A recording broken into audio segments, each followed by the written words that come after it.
আমাকে কান্দে কান্দে দয়া গেল। আমার বাড়িতে নিয়ে হাঁটতে পারলাম না। আমার ছেলে খিলে চাল নাই, হাতে পয়সা নাই, আমরা পাগল হয়ে গেলাম। পদ্মা সেতু প্রকল্প রক্ষা বাঁধের ২০০ মিটার অংশ ভেঙে নদীতে ধসে পড়েছে। এতে ৮টি ব্যবসা প্রতিষ্ঠান ও ১০টি বসতবাড়ি নদীতে বিলীন হয়ে যায়। নিরাপদ দূরত্বে সরে গেছেন আরো ২০টি বাড়ির বাসিন্দারা। রান্না করছে ভাত তো সরাইতে পারে নাই, সরানোর কোনো অবস্থা নাই, ঠিক আছে, আর কোনো জায়গাও নাই।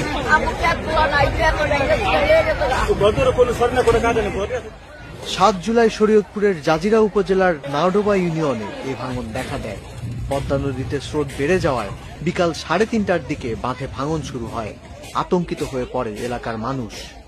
যে বর্তমান সরকার আছে তার কাছে সহযোগিতা আমরা চাইতেছি, কিন্তু সহযোগিতা মূল মতন হইতেছে না। এখন আমাকে খুব কঠিন, আমাকে থাকার কোনো জায়গা নাই, একটু জায়গাও নাই। আমরা পরের জায়গায় থাকি, ওখানে যদি আমরা কই যাবো, আমাকে জায়গা নাই। এর আগেও ওই বাঁধের আরো ২০০ মিটার অংশ পদ্মা নদীতে বিলীন হয়ে গিয়েছিল। এরপর ওই স্থানে বালু ভর্তি জিও ব্যাগ ফেলে ভাঙন ঠেকানোর চেষ্টা করে পানি উন্নয়ন বোর্ড।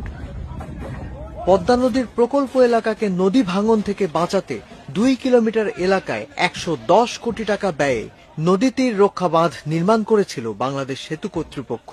পরে ওই বাঁধের সঙ্গেই নদী শাসনের বাঁধ